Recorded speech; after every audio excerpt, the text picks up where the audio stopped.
शुरुआत एक बड़ी खबर के साथ करते हैं। राजधानी लखनऊ से इस वक्त की बड़ी खबर, भाजपा विधानमंडल दल की बैठक खत्म हो गई है।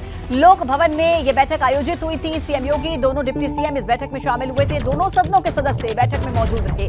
बजट सत्र में विपक्ष को जवाब देने की रणनीति पर इस बैठक में चर्चा हुई। केशव प्रसाद मौर्य इस मीटिंग के बाद कुछ कह रहे हैं, सुनाते हैं। तरह कुछ जिले उनके प्राथमिकता में रहते थे, लेकिन भारतीय जनता पार्टी की सरकार में सभी 75 जिले हमारी प्राथमिकता में है। उन विषयों की भी चर्चा हुई और कल राज्यपाल जी के अभिभाषण के दौरान सभी सदस्य मौजूद रहें या आह्वान। समाजवादी पार्टी घेरने की रणनीति बना रही है, मुद्दों पर हंगामा करेंगे, प्रदर्शन भी कर सकते हैं। देखिए, जिनके पास मुद्दे नहीं होते वो हंगामा करते हैं और जिनके पास मुद्दे होते हैं उन मुद्दों को लेकर के सदन में चर्चा करते हैं। अगर वो हंगामा करेंगे तो इसका मतलब मुद्दा विहीन है। अगर वह चर्चा करेंगे तो यह माना जाएगा कि उनके पास कोई मुद्दा बचा है। लेकिन वह मुद्दा विहीन लोग हैं, वो हंगामा भी कर सकते हैं, वो सदन की कार्रवाई में व्यवधान डालने की कोशिश भी कर सकते हैं। लेकिन हमारी तो यही अपील है कि उनके पास जितने सवाल हैं उनके हर सवाल का जवाब सरकार के पास है। सपा की भी आज बैठक हुई, लेकिन उसमें अखिलेश यादव नहीं थे, शिवपाल यादव सारी जिम्मेदारी निभा रहे हैं। ये ठीक, लोग अगल बगल बैठेंगे ऐसी उम्मीद जताई जा रही है, तो उनकी भी ताकत बढ़ी है या दुगनी? देखिए, चाहे अगल बगल बैठें और चाहे अलग अलग बैठें, लेकिन चाचा भतीजा एक होकर के बैठेंगे तब भी सपा के पक्ष में कोई नतीजा नहीं निकलेगा। सपा डूबता हुआ जहाज है, उसका भविष्य अंधकार में। अखिलेश यादव के बीच में तू मैं की जो तस्वीरें सामने आई थी, किस तरीके की तस्वीरें आनी चाहिए क्या सर आगे? तो नहीं, हमने नहीं किया ऐसा। वो तो जो अहंकार के आकाश में होता है, वह व्यक्ति इस प्रकार के बयानबाजी करता है, इस प्रकार से सदन में भाषा का प्रयोग करता है। भगवान श्री अखिलेश यादव जी को और उनके पार्टी के लोगों को सद्बुद्धि दें, जिससे ऐसी कोई भाषा का प्रयोग न करें जो सदन की मर्यादा को तार तार करने का काम करता है। और अगर आजम को भी कल मुद्दा बनाया जा सकता है सदन में। आजम को परिवार का नहीं, वो जो मुद्दा मैंने कहा, जो सवाल विपक्ष की ओर से आएगा, सरकार के पास हर सवाल का जवाब है। और अभी मैं कुछ बोलूं कि वह यह मुद्दा बनाएंगे इसलिए उसका अभी मैं जवाब दूं, वह उचित नहीं है। लेकिन कल माननीय राज्यपाल जी के अभिभाषण में सभी सदन के, दोनों सदनों के समवेत यह जो कार्यक्रम रहेगा, इसमें सब लोग सहभाग करें, अभिभाषण को सुने। 22 को बजट आएगा, बजट को सुने और डबल इंजन की सरकार है, उस डबल इंजन की सरकार का एहसास महसूस करें कि तो कॉन्फिडेंस हाई है और चुनावों की रणनीति पर ही चर्चा हुई है जाहिर से इस बैठक में। बढ़ते हैं आगे सत्याग्रह में, जहां सोमवार से यूपी विधानमंडल के बजट सत्र से पहले विधानसभा अध्यक्ष सतीश महाना की अगुवाई में सर्वदलीय बैठक हुई। बजट सत्र को लेकर बुलाई गई सर्वदलीय बैठक में सत्ताधारी भाजपा और उसके सहयोगी दलों के अलावा समाजवादी पार्टी, कांग्रेस और बसपा समेत बाकी दलों के नेता शामिल हुए। बैठक में बजट सत्र को बिना हंगामे और शोर शराबे के सुचारू रूप से चलाने को लेकर चर्चा हुई। हम भी यही चाहते हैं कि सदन का समय कोई बर्बाद न करे, आरोप प्रत्यारोप में समय बर्बाद हो। सीएम योगी की मौजूदगी में विधानसभा अध्यक्ष सतीश महाना ने सभी दलों से सदन के नियमों के मुताबिक अपनी बात रखने की अपील की। मुख्यमंत्री जी के समक्ष, माननीय विधानसभा अध्यक्ष जी के समक्ष तो सारे दलीय नेताओं ने इस बात के लिए उनको इश्योर किया है कि नहीं, हम सदन को सुचारू रूप से चलाने में आपका सहयोग करेंगे। बैठक के दौरान कांग्रेस ने सत्र को पूरी अवधि तक चलाने की मांग की है ताकि बजट के साथ ही तमाम मुद्दों पर चर्चा हो सके। हमने ये सुझाव रखा था माननीय मुख्यमंत्री जी के समक्ष और सभी हमारे जो विपक्ष के दलों के नेता थे, सबने इस बात को रखा कि सदन चलना चाहिए। और क्योंकि ये बजट सेशन है जो हमारी प्रदेश की अर्थव्यवस्था से भी जुड़ा है। बैठक में शांतिपूर्ण तरीके से विधानमंडल सत्र चलाने को लेकर विपक्ष ने हामी तो भर दी है, लेकिन ऐसा संभव होगा या नहीं, ये सत्र शुरू होने के बाद ही पता चलेगा। सत्याग्रह में आगे बढ़ेंगे। बजट सत्र से पहले समाजवादी पार्टी विधानमंडल दल की बैठक हुई, लेकिन सपा की इस बैठक की अध्यक्षता अखिलेश यादव ने नहीं बल्कि उनके चाचा शिवपाल यादव ने की। बजट सत्र में सरकार को घेरने की रणनीति पर चर्चा के लिए सपा मुख्यालय पर पार्टी विधानमंडल दल की बैठक हुई, जिसकी अध्यक्षता पार्टी के महासचिव शिवपाल यादव ने की, क्योंकि अखिलेश यादव दिल्ली में होने की वजह से लखनऊ नहीं पहुंच पाए। बजट सत्र आहूत है, उस पर समाजवादी पार्टी किन मुद्दों पर लड़ाई लड़ेगी, किन मुद्दों को रखने का काम करेगी, इन पर आज चर्चा। सभी दलों ने बजट सत्र को सुचारू रूप से चलाने का भरोसा दिया हो, लेकिन सपा की बैठक के बाद रविदास मेहरोत्रा ने जो कहा, उससे बजट सत्र के पहले दिन ही सपा और सरकार के बीच टकराव तय माना जा रहा है। अगर हमको सरकार ने रोकने का प्रयास किया तो जहां पर रोका जाएगा हम लोग वही धरना देने का काम करेंगे और 11 बजे जब राज्यपाल सदन में आएंगी तो उनका विरोध करने का काम करेंगे। हालांकि विधानमंडल दल की बैठक के बाद सपा ने सरकार से बजट सत्र को लंबा चलाने और चर्चा की भी मांग की है। लेकिन पहले ही राज्यपाल के अभिभाषण का विरोध की बात करके सपा ने सत्र के पहले ही अपने इरादे जाहिर कर दिए हैं। अब चलिए सत्याग्रह में आगे बढ़ेंगे। रामचरितमानस पर विवाद छिड़ने के बाद समाजवादी पार्टी दफ्तर जातियों और वर्गों के पोस्टर से पट गया था, लेकिन अब सपा दफ्तर की दीवारों से अचानक से सभी पोस्टर गायब हैं। स्वामी प्रसाद मौर्य ने रामचरितमानस की एक और चौपाई को जब महिला और दलित विरोधी बताया तो सपा दफ्तर की दीवारें एक के बाद एक जाति और वर्गों का समर्थन करने वाली होर्डिंग्स और पोस्टर से पट गईं। लेकिन अब वो तमाम होर्डिंग्स, पोस्टर समाजवादी दफ्तर और उसके आसपास से अचानक हटा दिए गए हैं। रामचरितमानस की दोहे और चौपाइयों से संबंधित पोस्टर लगे थे। मांग हो रही थी शूद्र कहने और लिखने की, वो सारे पोस्टर आज यहाँ से हटा दिए गए हैं। माना जा रहा है रामचरितमानस विवाद के बाद सपा में ही उठ रहे विरोध के स्वर, सपा पर हिंदू विरोधी होने के आरोपों को देखते हुए पार्टी दफ्तर से अचानक इन पोस्टर्स को हटवाकर अब सपा मानस विवाद से यू टर्न लेने की कोशिश कर रही है। समाजवादी पार्टी पर सनातन विरोधी होने का भी आरोप लगने लगा था। ऐसे में ये पोस्टर एक मैसेज दे रहे थे, इन पोस्टरों को हटा दिया गया है। कहा जा रहा है कि समाजवादी पार्टी के इशारे पर ही ये पोस्टर हटाए गए हैं। इससे पहले सपा अध्यक्ष अखिलेश यादव खुद पार्टी नेताओं और प्रवक्ताओं को धार्मिक बयानबाजी न करने की नसीहत दे चुके हैं।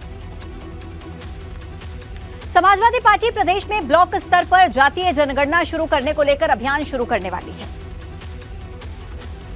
जिसे लेकर यूपी के उप मुख्यमंत्री केशव प्रसाद मौर्य ने अखिलेश यादव की पार्टी पर निशाना साधा है और ट्वीट करते हुए लोकसभा चुनाव के लिए ढोंग बताया है।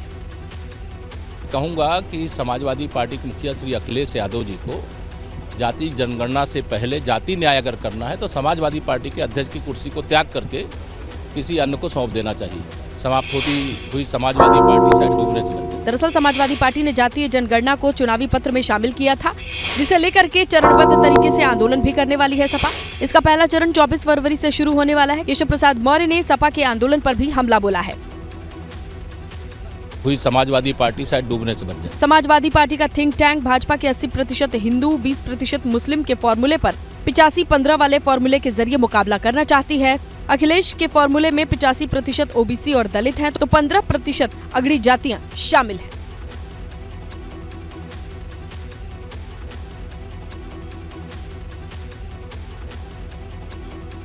रामपुर से 10 बार विधायक रह चुके आजम खान की हनक पर उन्हीं के घर पर हथौड़ा चल गया है।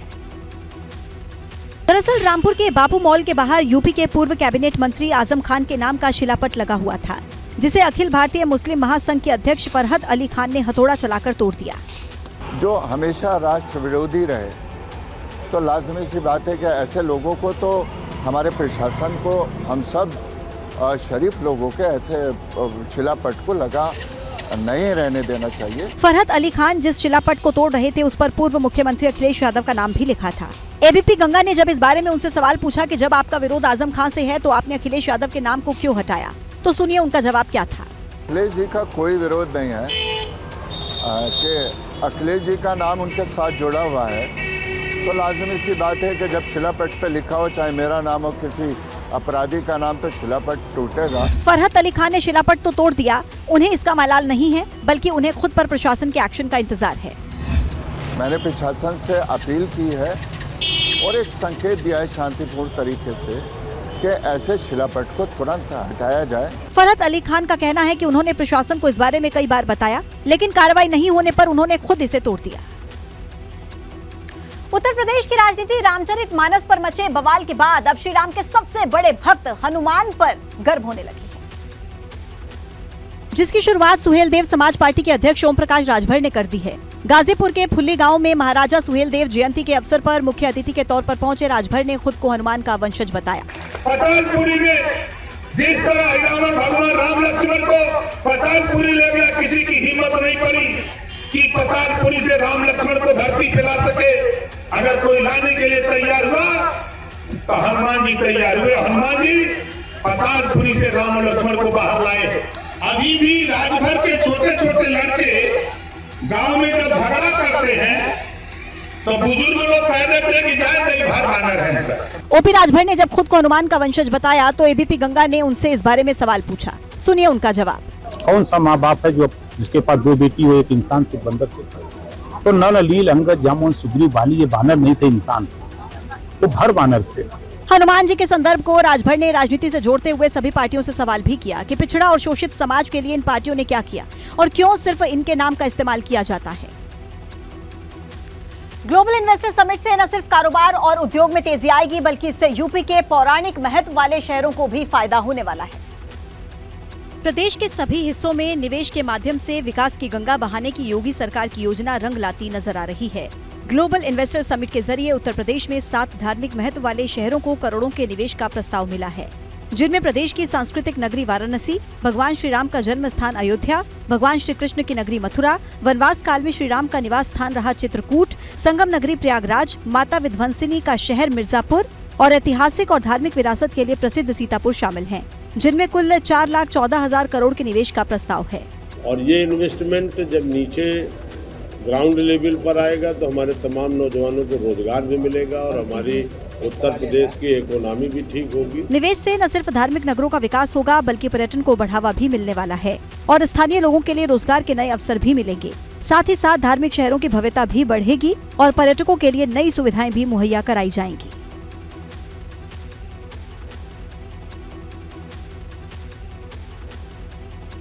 अब अगली खबर है पड़ोसी राज्य बिहार से, जहां एक हैरान करने वाली घटना सामने आई, जहां पर जेल में बंद एक कैदी ने मोबाइल फोन निगल लिया।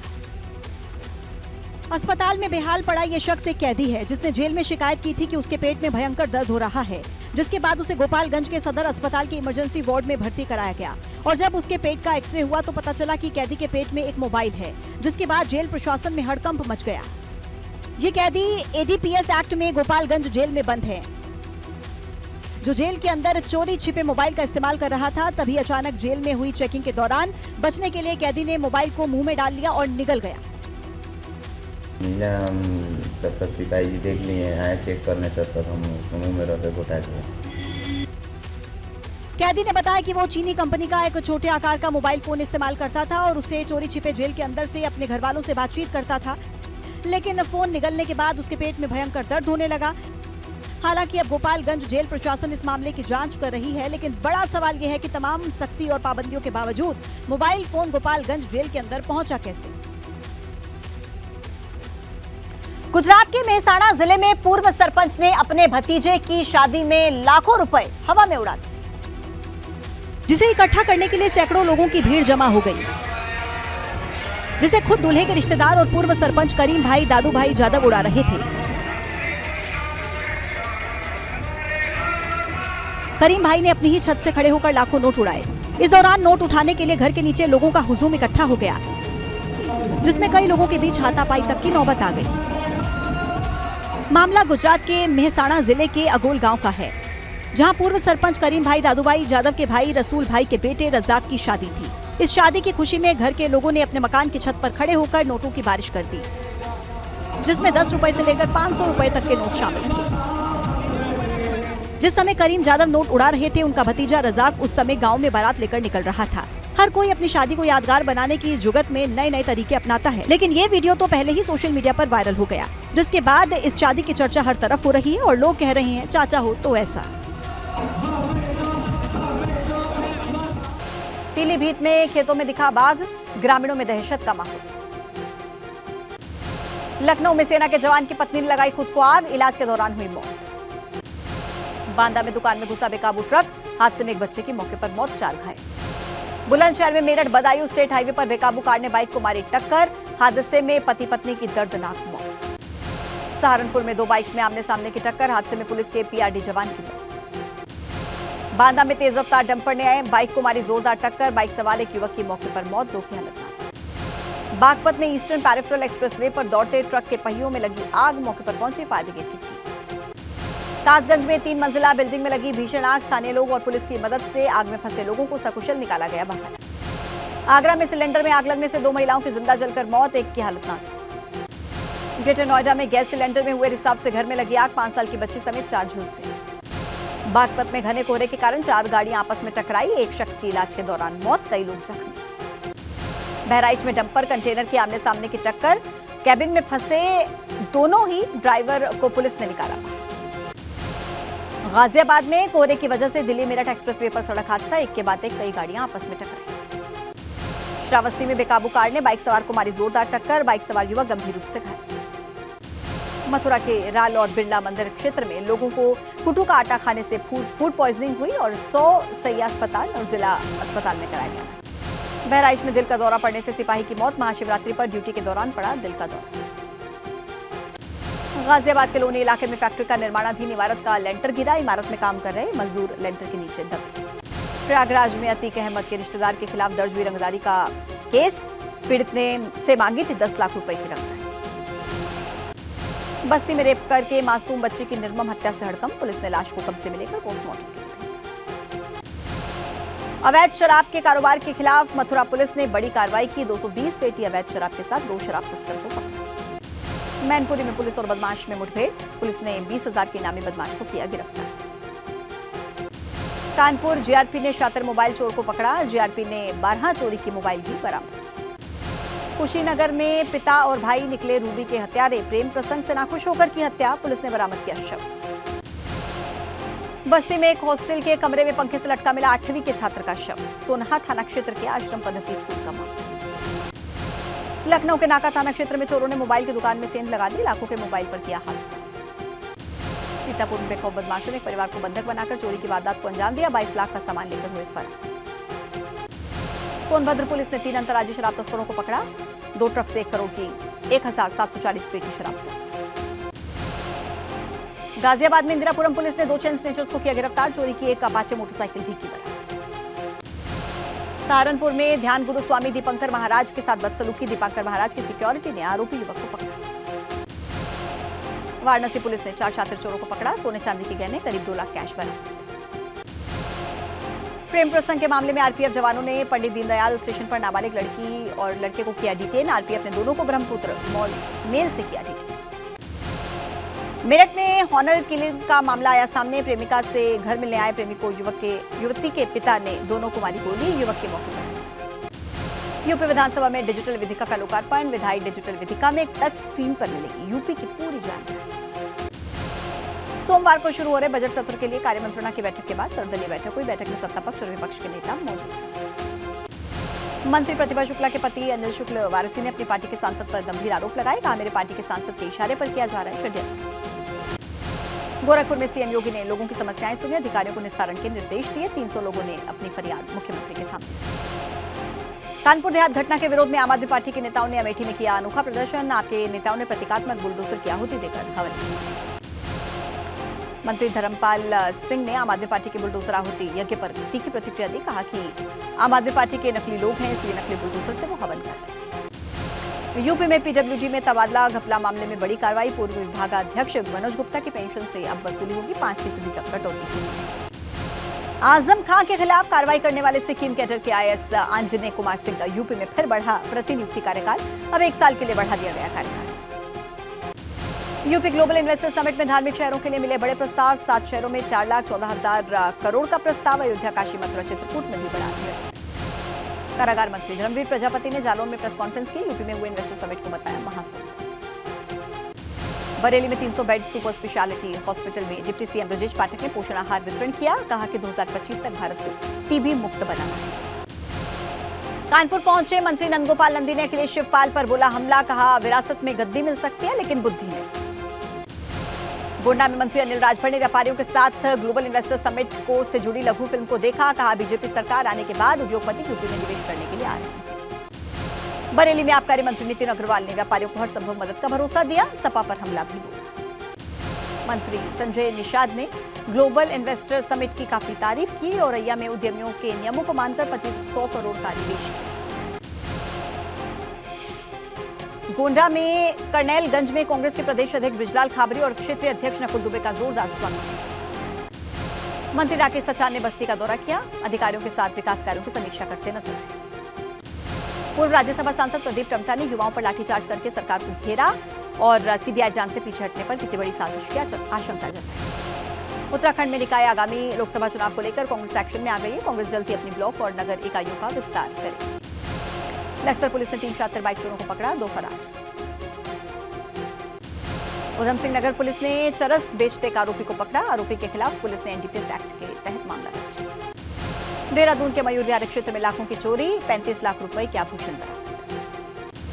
देहरादून में एसटीएफ ने पेपर लीक मामले में 44वीं गिरफ्तारी की। 5 लाख रुपए की डील करके सादिक मूसा को पेपर दिया था।